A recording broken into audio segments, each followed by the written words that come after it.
हमने एक पॉइंट का एक लाइन से जो दूरी होता है, जो डिस्टेंस होता है, उसको निकालने का हमने अभी अभी फॉर्मूला देखा था। उसी पर बेस्ड हमारे ये दोनों क्वेश्चंस हैं। पहला क्वेश्चन तो डायरेक्ट दिया हुआ है, find the distance between the line 12x - 5y + 9 = 0 and the point 2 1। हमें एक पॉइंट दिया है, एक बिंदु दिया है, 2 1, ये हमारा पॉइंट हो गया, और हमें एक लाइन का इक्वेशन दिया है और बोला है उस पॉइंट का इस लाइन से जो दूरी होगा, जो डिस्टेंस होगा, वो फाइंड आउट करिए। चलिए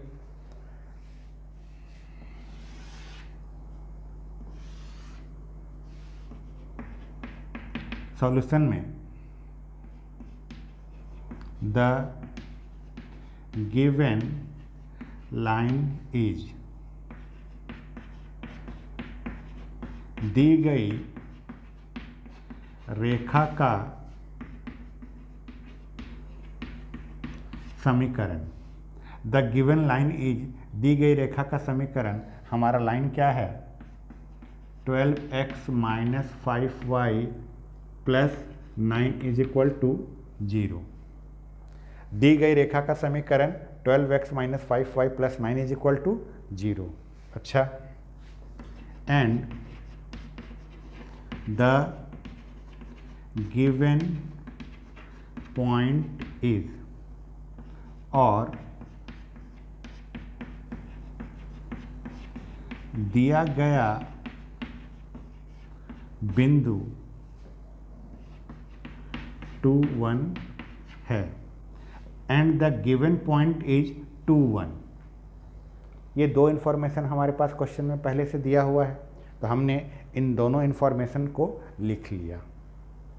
जरा एक बार इसको फोटो बना के समझते हैं कि इसकी फ़ोटो में कहा क्या जा रहा है। हमें एक पॉइंट दिया हुआ है और एक लाइन दिया हुआ है, और बोला जा रहा है कि इस पॉइंट से इस लाइन के बीच का डिस्टेंस निकालिए। ये पॉइंट कौन है?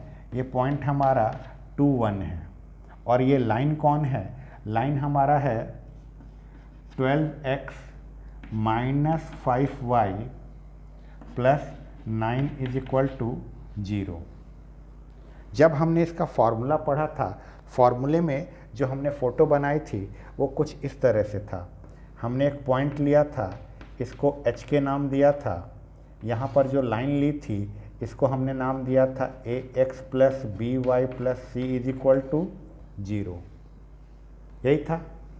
हमेशा आप इस बात का ध्यान रखिएगा कि जो आपका लाइन का इक्वेशन होना चाहिए, इस लाइन के इक्वेशन में = के बाद 0 होना चाहिए। अगर = के बाद आपके क्वेश्चन में जो लाइन दिया है उसमें अगर = के बाद 0 नहीं है, आप उसको शिफ्ट करके 0 बनाइए। यहाँ पर जो हमारा लाइन का इक्वेशन है उसमें पहले से = के बाद 0 दिया हुआ है, कोई दिक्कत वाली बात नहीं है। पॉइंट हमारा साफ सुथरा दिया हुआ है। अब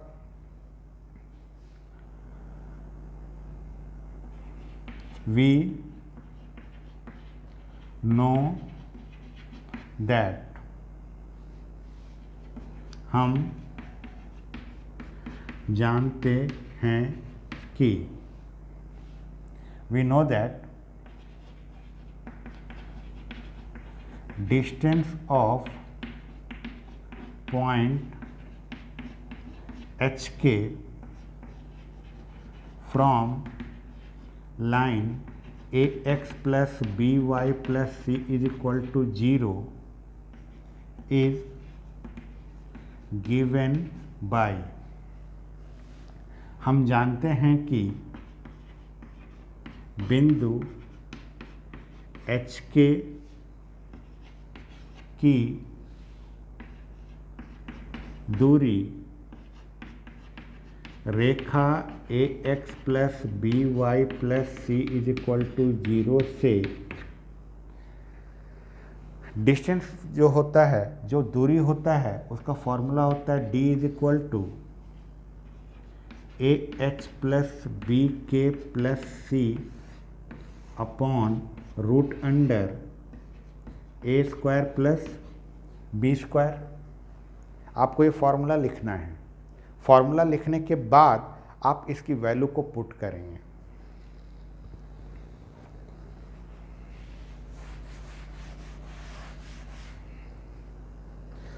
आप समझिए, आप इसकी जब फोटो बनाएंगे तो फोटो जो है, पॉइंट तो आपका ये 2 1 है और लाइन है आपका 12x minus 5y plus 9 is equal to 0।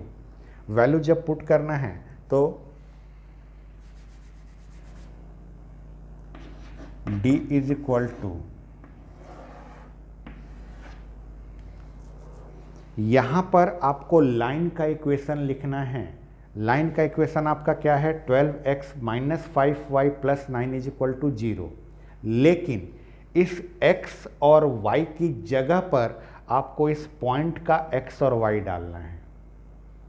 यानी यहाँ पर मैं लिखूँगा 12, x की जगह पर मेरे पास वैल्यू 2 है, माइनस का 5, y की जगह पर मेरे पास वैल्यू 1 है और ये प्लस का 9 और नीचे में रूट अंडर, यहाँ पर a square plus b square है।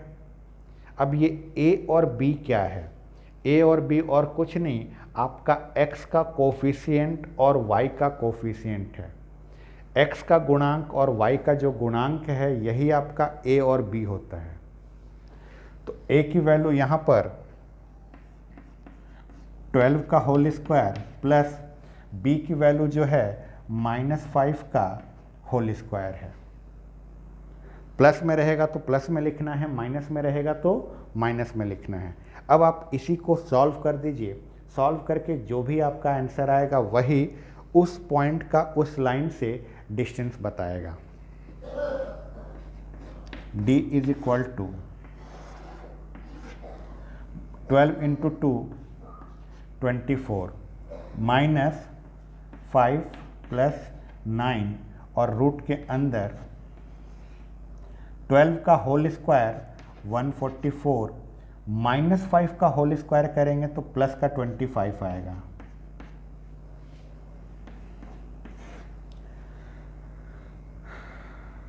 चौबीस में से अगर आप 5 को घटाएंगे तो 24 में से अगर आप 5 को घटाएंगे तो आपका 19 आएगा। 19 में अगर आप 9 को जोड़ दें तो आपका 28 आएगा। 144 और 25 को अगर आप ऐड करेंगे तो 169 आएगा और 169 का आपको रूट लेना है, रूट अंडर 169। 169 का रूट आपका 13 होता है। ऊपर में d is equal to mod में 28 और नीचे में 13। इसमें देखिए कोई भी चीज़ कटने वाला नहीं है। अगर कुछ कटने वाला रहता तो हम काट देते। साथ में ये भी देखिए कि इसमें कोई माइनस में चीज़ नहीं है, तो आप डायरेक्ट लिख सकते हैं 28/13। लास्ट में एक लाइन लैंग्वेज का लिख दीजिएगा कि hence the distance between point 2 1 and line 12x minus 5y plus 9 is equal to 0 is 28/13।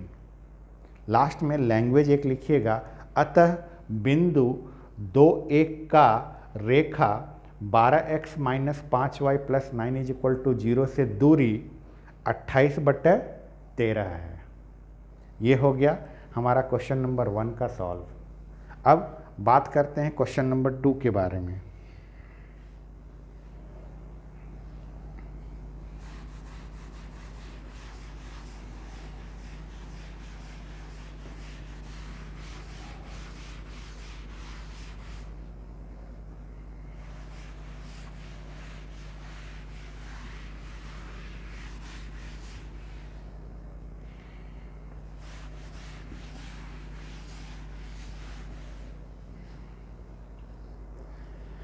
Question number 2 है, if P is the length of the perpendicular from the origin to the line x by a plus y by b is equal to 1, then prove that 1 by p square is equal to 1 by a square plus 1 by b square। यदि मूल बिंदु से रेखा x by a plus y by b is equal to 1 पर डाले गए लंब की लंबाई p है तो सिद्ध कीजिए कि 1/p² is equal to 1/a² plus 1/b²। पहले क्वेश्चन को समझिएगा। यहाँ पर बोला गया है if p is the length of the perpendicular from origin to the line this one. सबसे पहले द गिवन लाइन,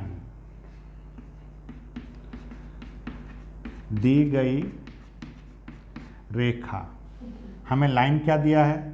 लाइन हमें दिया है x/a plus y/b is equal to 1। हमने पहले भी बात किया था कि जब भी हमारा लाइन का इक्वेशन होना चाहिए उस लाइन के इक्वेशन में इज इक्वल टू के बाद 0 लाना है। और साथ ही साथ इस बात का भी ध्यान रखिएगा कि कोई न्यूमरेटर डिनोमिनेटर का चक्कर ना हो, अंश और हर का कोई चक्कर नहीं होना चाहिए। अच्छा, एलसीएम लेते हैं। एलसीएम अगर लेंगे तो यहाँ पर आएगा ए बी, ये होगा bx plus ay is equal to 1। ये ए बी यहाँ से इधर चला जाएगा मल्टीप्लाई में, तो हमारे पास आएगा bx plus ay is equal to A B. इस ए बी को अगर मैं इधर बुला लूँगा तो हमारा बन जाएगा bx प्लस ay माइनस का A B is equal to 0। देखिए, जो हमारा लाइन दिया हुआ था x/a plus y/b is equal to 1, इसी को सॉल्व करके हमने इस फॉर्म में चेंज कर लिया। इसमें कहीं पर भी न्यूमरेटर डिनोमिनेटर का चक्कर नहीं है। दूसरा चीज़ इज इक्वल टू के बाद 0 आ गया। अब ये हमारा एक लाइन बन गया। ठीक, अब बोला क्या गया है, यदि मूल बिंदु से यानी ओरिजिन से, अब आप सोचिए मूल बिंदु का निर्देशांक क्या होता है, ओरिजिन का कोऑर्डिनेट क्या होता है? ओरिजिन का कोऑर्डिनेट होता है 0 0।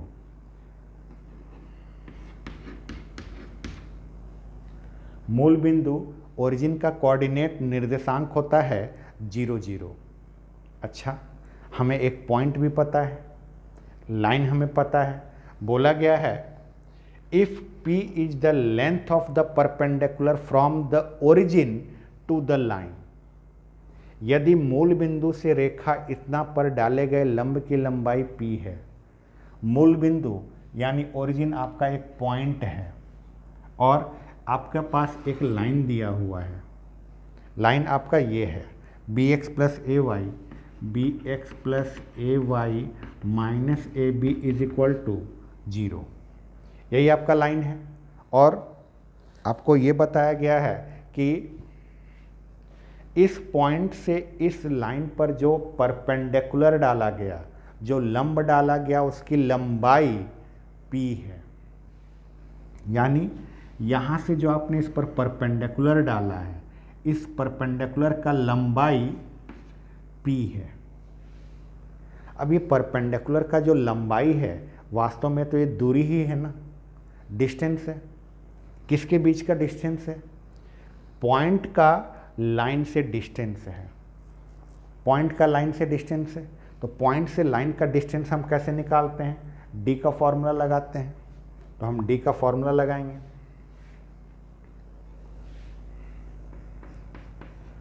नाउ डी का जब हम फॉर्मूला लगाते हैं तो डी का फॉर्मूला में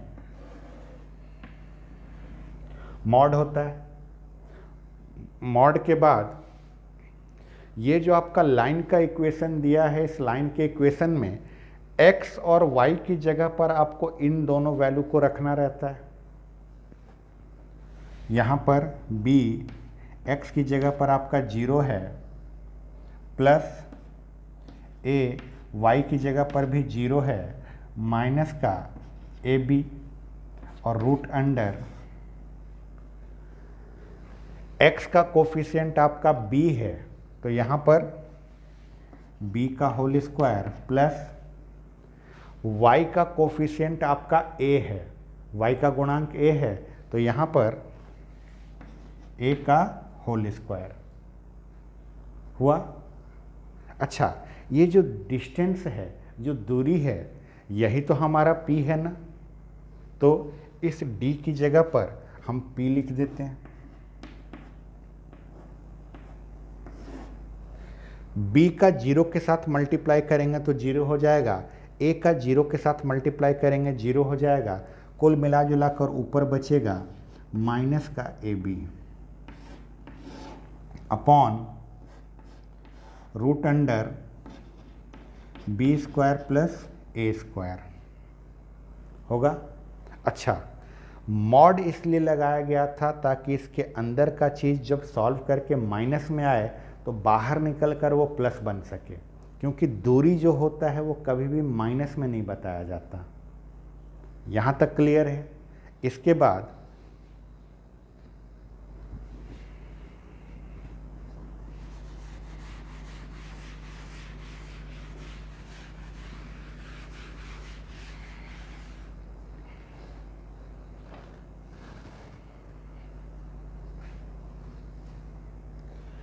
बाद जब ये मॉड हटेगा तब यहाँ से ये माइनस भी हट जाएगा और हमारे पास आ जाएगा P is equal to A B upon root under, ये B square plus A square को हम लिख सकते हैं A square plus B square, आगे पीछे करके लिख दिया है। इस रूट को हटाने के लिए क्या किया जाए? रूट को हटाने के लिए हम दोनों साइड में स्क्वायर कर देते हैं। स्क्वायरिंग बोथ साइड्स,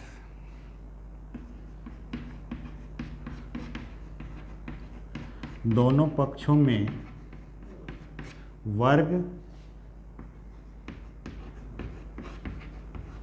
करने पर, हम दोनों पक्षों में वर्ग कर दे रहे हैं, तब इधर जब हम स्क्वायर करेंगे तो ये होगा p का स्क्वायर, और इधर स्क्वायर करेंगे तो स्क्वायर ऊपर भी होगा और नीचे भी होगा, या चलिए ऐसे लिख लेते हैं A B upon root under A square plus B square का होल स्क्वायर।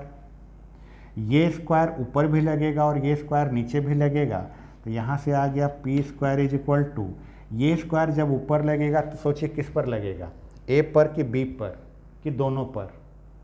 दोनों पर लगेगा, क्योंकि दोनों मल्टीप्लाई में हैं। तो ये बन जाएगा ए स्क्वायर बी स्क्वायर अपॉन, और यही स्क्वायर जब नीचे लगेगा तो ये रूट का साइन हट जाएगा, तो बनेगा ए स्क्वायर प्लस बी स्क्वायर।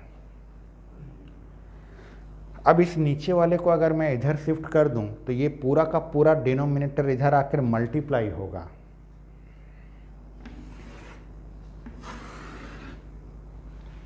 ये पूरा का पूरा इधर आकर मल्टीप्लाई होगा, P square A square plus B square is equal to A square B square. अब ये पी स्क्वायर जो है इस पूरे ब्रैकेट के साथ मल्टीप्लाई में है। इस पी स्क्वायर को अगर मैं उधर लेके जाऊं तो ये पी स्क्वायर डिवाइड में चला जाएगा, तो यहाँ से आएगा A square plus B square is equal to A square B square upon P square. अब इस ए स्क्वायर बी स्क्वायर को अगर मैं इधर लेकर आऊं तो ये डिनोमिनेटर में आकर डिवाइड होगा, तो यहाँ पर मैं लिखूंगा A square plus B square upon A square B square is equal to, अब इसकी जगह पर मेरे पास 1 बचेगा और नीचे में पी स्क्वायर आ जाएगा। अब जरा सोचिए, न्यूमरेटर में 2 टर्म हैं, अंश में 2 पद दिए हुए हैं, हर में डिनोमिनेटर में एक ही टर्म है। मैं इसको सेपरेट कर दूंगा, अलग अलग करूंगा।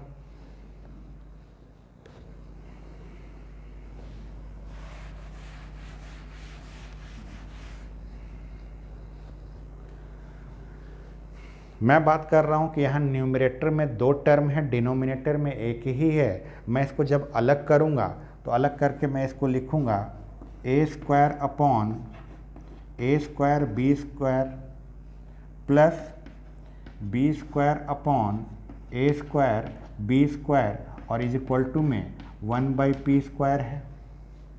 यहाँ से ए स्क्वायर कट जाएगा, ए स्क्वायर के कटने पर यहाँ पर बचेगा 1/b स्क्वायर प्लस यहाँ बी स्क्वायर कटेगा, अब बचेगा 1/a square is equal to 1/p square.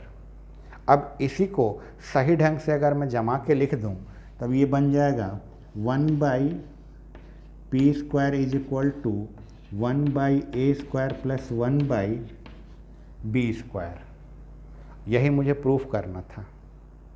आया? तो ये है हमारा कुछ क्वेश्चन जो कि डिस्टेंस फॉर्मूले, मतलब एक पॉइंट और एक लाइन के बीच के डिस्टेंस के वाले फॉर्मूले पर आधारित था।